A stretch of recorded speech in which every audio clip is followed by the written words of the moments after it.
And I give the floor to the Representative of Algeria.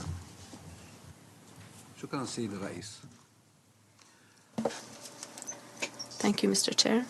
I wish to thank the delegation of the UK for organizing our Arria-Formula meeting today. I also wish to thank the UNICEF representative for her briefing. Mr. Chair, at the outset, I take this opportunity to welcome the appointment of Mrs. Julie Bishop as Special Representative to Myanmar by the Secretary General of the United Nations. We reiterate our support to her efforts to enhance peace and dialogue across the country. We once again stress our principles, namely the non-interference in internal and domestic affairs, respect to regional sovereignty and integrity, as well as the peaceful settlement of conflicts and crises. However, we stress once again our deep concern vis-à-vis the deteriorating situation in Myanmar that had a devastating impact on civilians across the country.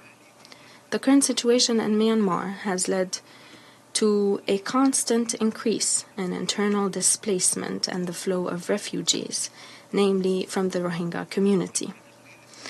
According to the report on the humanitarian situation by UNICEF in Myanmar, the number of internally displaced has surpassed 3 million, the majority of whom are children.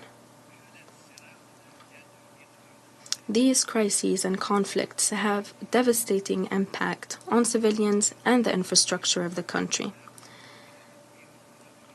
The conflict has led to the disruption of the operation of medical and education facilities. They have become inoperable, and access thereto has been disrupted. Other consequences include the deprivation of children from education and healthcare, and this deeply impacts the prospects of their future. And in this regard, Algeria understands the importance of ensuring an effective humanitarian response to mitigate the suffering of the Rohingya people, especially children that are still suffering the devastating consequences of the crisis. Mr. Chair, Algeria stresses that the international community can, in fact, ensure that diplomatic efforts are made to prioritize dialogue and cooperation. We do believe that the Council, in cooperation with other stakeholders, can address the situation to ensure the protection of children, to ensure a bright future for them. The respect for IHL is necessary. All necessary measures must be taken to ensure the protection and safety of all civilians, including the most vulnerable communities.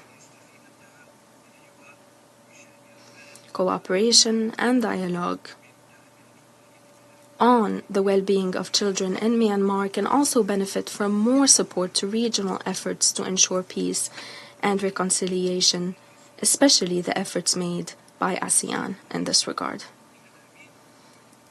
Mr. Chair, ensuring peaceful and comprehensive solutions to address challenges facing Myanmar is of utmost necessity. And to achieve the aforementioned objective, the international community must provide necessary, urgent humanitarian assistance to all displaced persons and refugees to ensure unhindered humanitarian access, prioritizing the well-being and safety of the people of Myanmar, irrespective of their race or religion, must be part and parcel of efforts made by all stakeholders. In this regard, it is also necessary for the authorities in Myanmar to spare no effort to put an end to the plight of the refugees, including the Rohingya people, to facilitate their voluntary return to their homes in a peaceful and dignified manner. In this regard, Algeria once again stresses the importance of regional efforts. We also once again reiterate our support to the efforts made by ASEAN to reinforce dialogue, reconciliation, and efforts for peace and stability in Myanmar. Thank you. Representative of Algeria for their statement.